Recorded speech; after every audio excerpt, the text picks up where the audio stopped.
Hello প্রিয় সাথী বন্ধুরা, তোমাদের ক্লাসে আজকেরও চলে এলাম। ওয়েলকাম টু সুশান্ত বিদ্যা একাডেমি ফর স্পোকেন ইংলিশ। আমার প্রিয় সাথী বন্ধুরা, সবাইকে সুস্বাগতম আমার চ্যানেলে। তো আজকের আমি কি করব, আগের ক্লাসে আমরা প্রেজেন্ট কন্টিনিউয়াস আর সিম্পল প্রেজেন্ট নিয়ে আলোচনা করেছি। তো যাই হোক, আমার ব্যক্তিগত চেকআপের কারণে, মেডিকেল চেকআপের কারণে আমি ব্যাঙ্গালোরে গিয়েছিলাম। সেই জন্য প্রায় এক মাসের কাছাকাছি আমি ভিডিও দিতে পারিনি, সেই জন্য খুব সরি, খুব দুঃখিত। তো চলো দেরি না করে আজকে আমরা কি করব, প্রশ্নবোধক বাক্য হ্যাঁ আর না, অ্যাসার্টিভ, নেগেটিভ, এই ধরনের বাক্যগুলো আমাদের প্রতিদিনের জীবনযাপনের ক্ষেত্রে লাগে। যেমন বলছে, তুমি কি করছো? ওকে, তুমি কি কিছুই করছো না? তুমি স্কুলে যাচ্ছ? তুমি স্কুলে যাবে না? তুমি কি স্কুলে যাচ্ছ? তুমি কি স্কুলে যাবে না? রমেন ফুল পাড়ে। রমেন কি ফুল পাড়ে? রমেন কি ফুল পাড়ে না? এই যে তহমিনা ক্লাসে আছে, তহমিনা কি ক্লাসে নেই? আমি বাজারে যাই। আমি কি বাজারে যাই? আমি কি বাজারে যাই না? সে প্রতিদিন বাজারে যায়। সে কি বাজারে যায়? সে কি বাজারে যায় না? সে কি বাজারে যাবে? এই যে এই বাক্যগুলোকে কিভাবে পড়বো চলো দেখে নিই।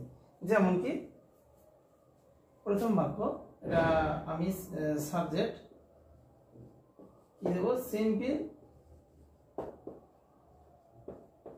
প্রেজেন্ট দিয়ে। চলো প্রথমে সিম্পল প্রেজেন্ট দিয়ে করি আমরা। যেমন কি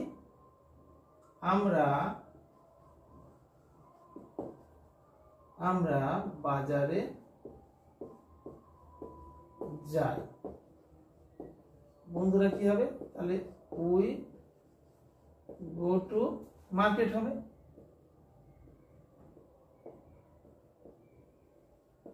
তাই তো বন্ধুরা। এবারে এই সিম্পল প্রেজেন্টে আমরা কি ডাজ বা ডু, এই হেল্পিং ভার্ব দিয়ে সমস্ত বাক্যগুলো তৈরি করব। ডাজ বা ডু দিয়ে, বুঝে গেল? ডাজ বা ডু দিয়ে। কেন? মানে এটা এখানে কোনো ভার্ব নেই, হেল্পিং ভার্ব লাগবে। যদি থার্ড পারসন সিঙ্গুলার নাম তাহলে ডাজ হবে আগে, আর যদি থার্ড পারসন সিঙ্গুলার নাম না হয় তাহলে ডু হবে। তো চলো তাহলে আমরা কি লিখবো, এটা আমরা কি বাজারে যাই।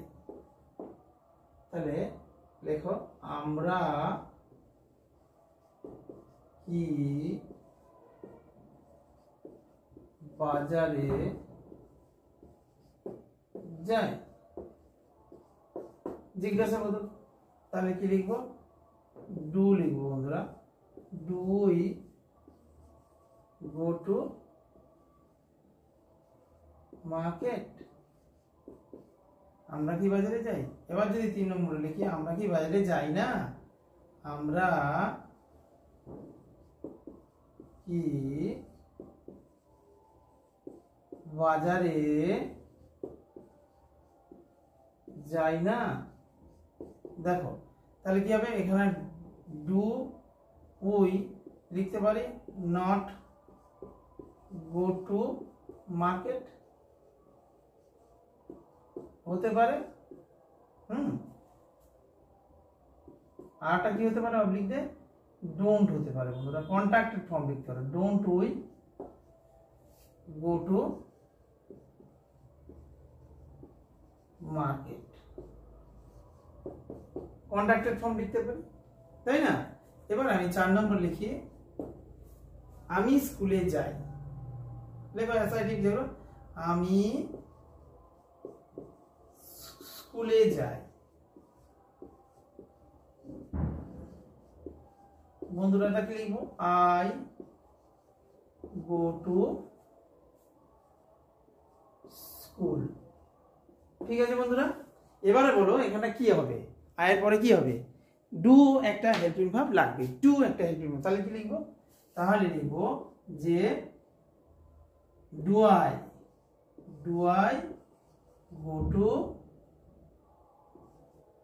গো টু স্কুল। জিজ্ঞাসাবাদক চিহ্ন, আমি স্কুলে যাই। আমি কি স্কুলে যাই? তাহলে লিখে নাও, আমি কি স্কুলে। জিজ্ঞাসাবাদক, আমি কি স্কুলে যাই? আমি স্কুলে যাই, I go to school. Do I go to school? Repeat after me. চলো বন্ধুরা আমার সঙ্গে বলতে হবে, you have to speak with me, you have to speak after me. চলো, do I go to school? Do I go to school? আমি কি স্কুলে যাই? Don't I go to school? আমি কি স্কুলে যাই না? ডোন্ট আই, এটাকে যদি আমি 5 নম্বরে করি যে আমি কি স্কুলে যাই না, হ্যাঁ আমি কি স্কুলে যাই না। বন্ধুরা এটা কি contracted form? Do I not go to school হতে পারে, don't I go to school? Don't I go to school? আমি কি স্কুলে যাই না। চলো এইভাবে লিখতে হবে, don't, DONT, don't I go to school.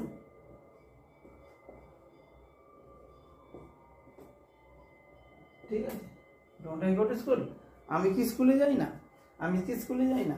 এইভাবে এই ফর্মুলা দিয়ে তোমাদের কাজ হবে আরো বেশি করে বানানো। যেমন বললাম কি যে সে প্রতিদিন বাজারে যায়, he or she does, he or she go to school, goes to market, does he or she go to market. আচ্ছা এবারে চলো আমরা নেক্সট সেন্টেন্সে চলে যাই, কথা না বাড়িয়ে।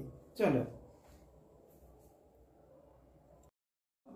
বন্ধুরা এবার 6 নম্বর উদাহরণে চলে যাই। 6 নম্বর উদাহরণে কি, সে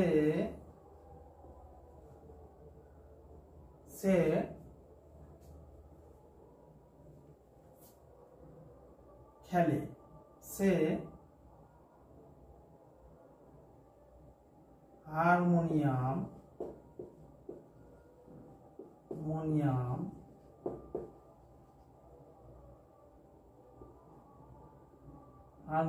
বাজায়। বন্ধুরা সে হারমোনিয়াম বাজায়। চলো চেষ্টা করো তোমরা কি করে পারবে না। এটা আসারি মানে ইতিবাচক বাক্য, তো তাহলে হি অর সি লিখতে পারি, আমি হি লিখতে পারি অর সি লিখতে পারি। ও বন্ধুরা তাই না, হি অর সি, মেয়েদের ক্ষেত্রে সি, হি অর সি। ঠিক আছে,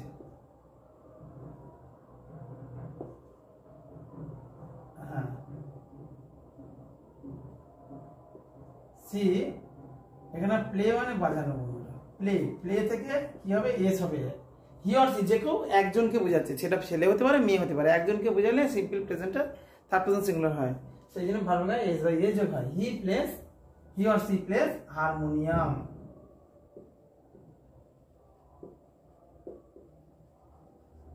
বন্ধুরা বোঝা গেল, he or she plays harmonium, তারা হারমোনিয়াম বাজায়, দে প্লে হারমোনিয়াম। ওকে, তাহলে এবার আমি এটাকে যদি বলি 7 নম্বরে এসো, যে তারা কি হারমোনিয়াম বাজায় বা সে কি হারমোনিয়াম বাজায়। চলো, সে কি হারমোনিয়াম বাজায়। চলো তাহলে কি হবে, ডাজ হবে। বন্ধুরা ডাজ হি হবে, ডাজ হি অর সি, হ্যাঁ প্লে হবে, প্লে হারমোনিয়াম।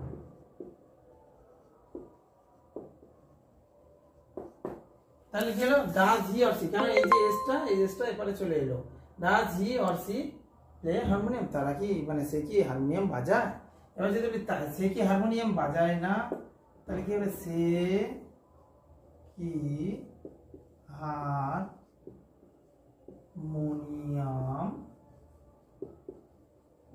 বাজায় না,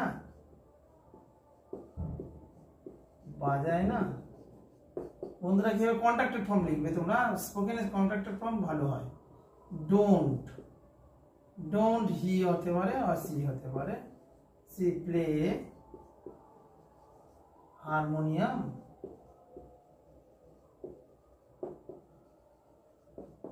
বন্ধুরা বোঝা গেল।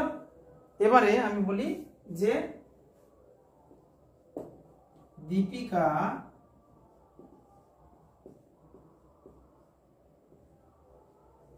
রান্না করে। হ্যাঁ বন্ধুরা, দীপিকা রান্না করে। দীপিকা না হলে রাম শ্যাম যদু মধু যে কেউ দিতে পারো।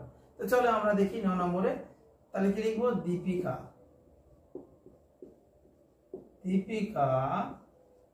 কি হবে, কুক। কুক হবে বন্ধুরা, না কুকস হবে, এস হবে। দীপিকা একজনের নাম, থার্ড পারসন সিঙ্গুলার নাম্বার হলে একজন ব্যক্তি, আমি তুমি ছাড়া যে কেউ একজন ব্যক্তি বা বস্তু বোঝালে সিম্পল প্রেজেন্টে বা প্রেজেন্ট ইন্ডিপেন্ডেন্টে থার্ড পারসন সিঙ্গুলার নাম্বার হয়, ভার্বের গায়ে এস বা এস যোগ হয়। তাহলে দীপিকা রান্না করে, দীপিকা কুকস। দীপিকা কি রান্না করে? দীপিকা কি রান্না করে জিজ্ঞেস করলে what does Deepika do cook, তার আগে মানে ডব্লিউএইচ ওয়ার্ড আগে হবে, তারপরে হেল্পিং ভার্ব হবে, তারপরে যেরকম ফরম্যাট সেই ফরম্যাট। তো দীপিকা কি রান্না করে জিজ্ঞাসা করছি, দীপিকা কি রান্না করে না করে না এটা, তাহলে কি বলবো? দীপিকা কি রান্না করে না, 10 নম্বরে এসো। দীপিকা কি রান্না করে, জিজ্ঞাসা চিহ্ন, তাহলে কি হবে? ডাস হবে বন্ধুরা, থার্ড পারসন সিঙ্গুলার। ডাস দীপিকা